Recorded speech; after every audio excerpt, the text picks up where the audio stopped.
Honorables conseillers nationaux,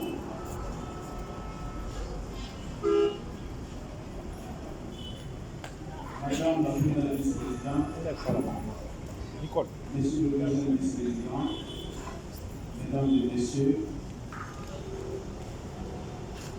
à vos rangs et qualités, bonjour. Bonjour. Bonjour. C'est une cérémonie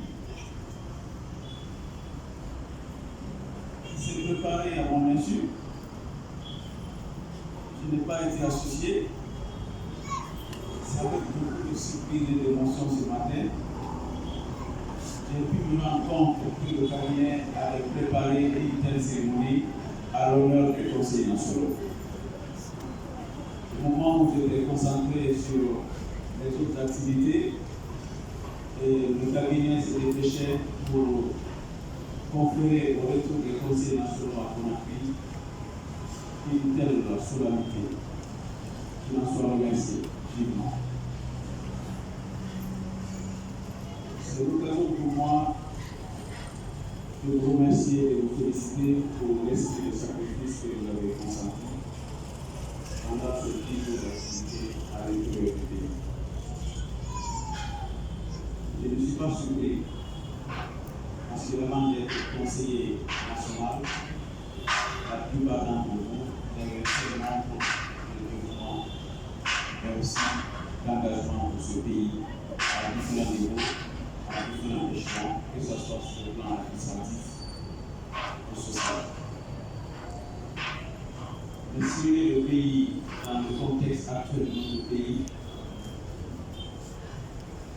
voulons à la fois le savoir, mais de toucher les réalités du pays des lois, l'état des routes,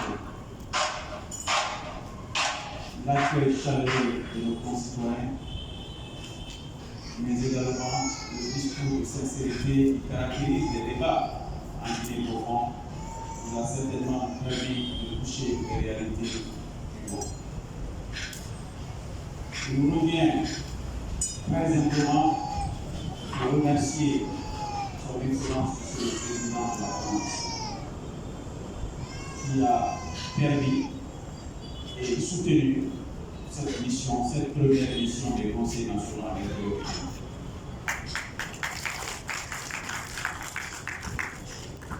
Dès après notre installation, parcourir les 33 préfectures de la Guinée, et d'ailleurs certaines sous-préfectures, mais aussi les 5 communes de Conakry, les quartiers de Conakry et les îles de l'Os. Il a fallu des moyens matériels, mais aussi des moyens financiers. Et je profite de l'occasion pour vous remercier et surtout vous féliciter pour la bonne gestion qui a caractérisé cette mission. C'est la première fois, et par mon expérience de gestionnaire, qu'on envoie des Guinéens à l'intérieur du pays qui retournent avec le reste de l'argent. Je profite de l'occasion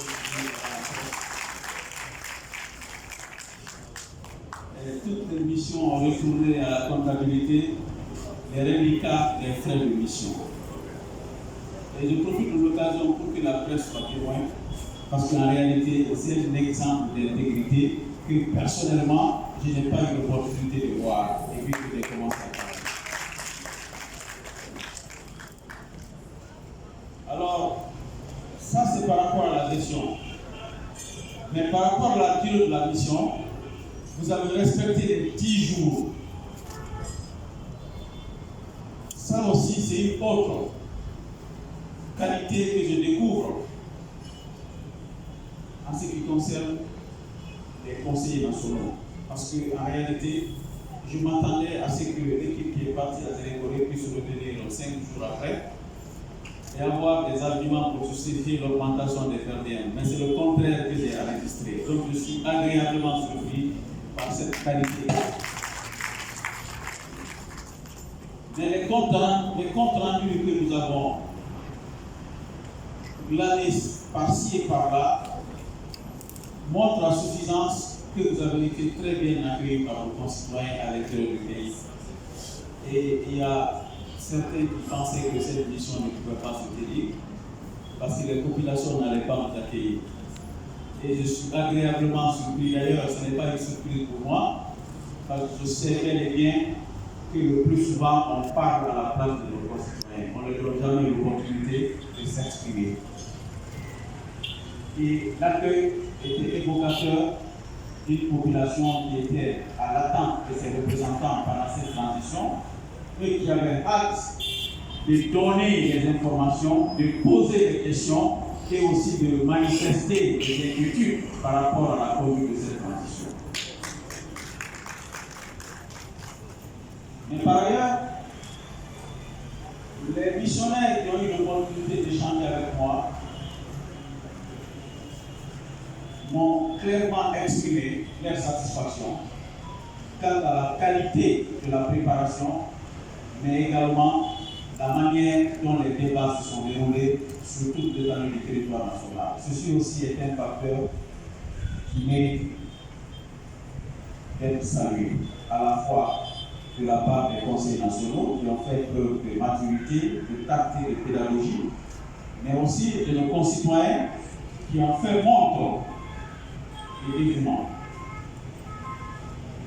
Je crois que nous avons aujourd'hui des éléments factuels qui nous permettent de réfléchir et de proposer en toute lucidité, parce que tenant compte des réalités profondes de notre pays et tenant compte des aspirations profondes de nos concitoyens.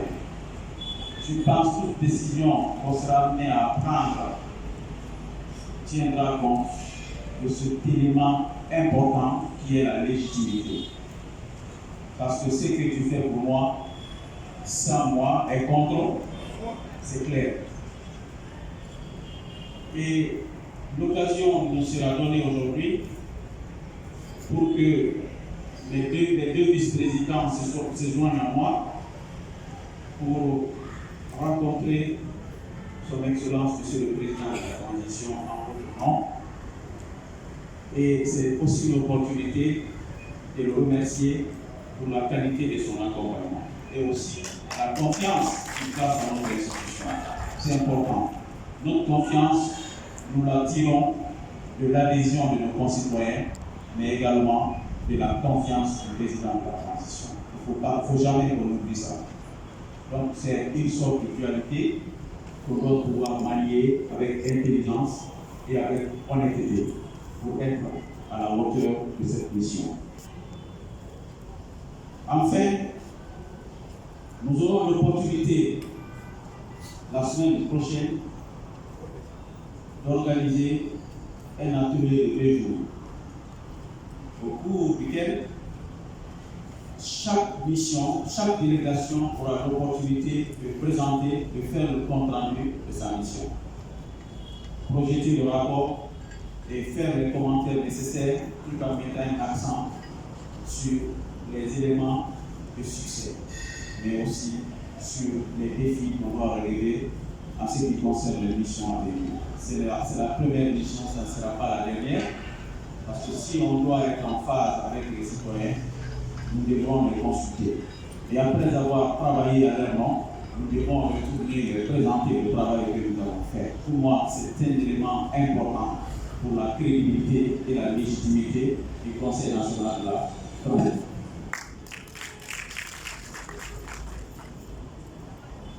Donc l'atelier se déroulera la semaine prochaine, lundi et mardi, Inch'Allah. Et les rapporteurs, les équipes, les différentes équipes doivent transmettre plus tard demain les rapports d'activité au cabinet.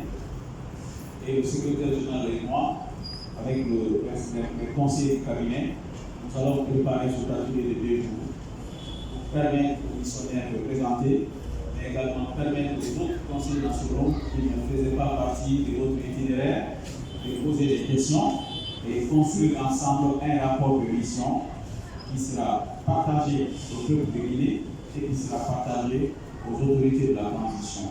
Je peux parler du président de la transition et le chef du gouvernement, parce que nous devons travailler ensemble pour construire un agenda consensuel, un agenda qui tienne compte des réalités et des besoins de nos concitoyens.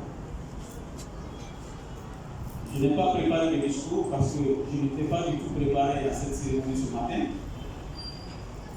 Mais en effet, j'ai improvisé quelque chose. Donc si j'ai mal parlé, j'ai trouvé à moi une personne influencée par l'émotion et par la joie.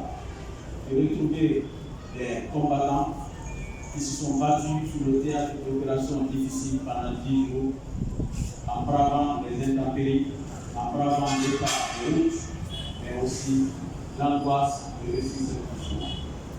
Au nom du président de la transition, Pierre Monfort, et tout le personnel parlementaire, nous vous souhaitons une cordiale bienvenue au Bercail et dans notre maison, qui est le temple du citoyen, maison qui sera le théâtre de réflexion et de débat constructif pour poser les jalons d'une société réconciliée, une société respectueuse des droits humains, une société solidaire et les bases d'un État démocratique, où les règles et les fondements de la démocratie seront respectés à la fois par les citoyens et par les élites. Merci mesdames et messieurs, et je prie le Tout-Puissant Allah qui facilite le démarrage de nos activités et l'union sacrée qui existe entre nous, que le Tout-Puissant Allah puisse fortifier cette union sacrée, mais dans l'intérêt exclusif du peuple de Guinée. Je vous remercie.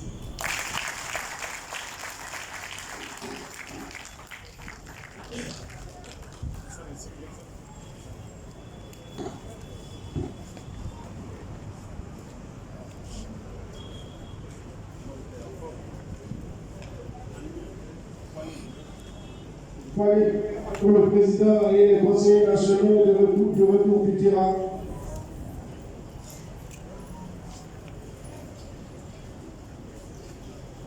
Après ces points de main, nous serons à l'escalier pour rattraper la photo de famille. L'escalier à gauche servira de mieux. Servira de mieux pour nous rattraper la photo de famille que nous n'avons pas pu faire. Au niveau à chaque niveau, nous aurons 7 conseillers nationaux. De la haute vers le bas, au niveau de l'escalier, de ce côté. À ma gauche, à votre droite. À ma gauche, à votre droite. 7 conseillers par l'escalier.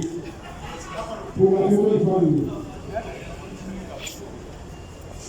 L'administration est là. Vous êtes content de la conseillers nationaux. Alors applaudissez pour s'il vous plaît.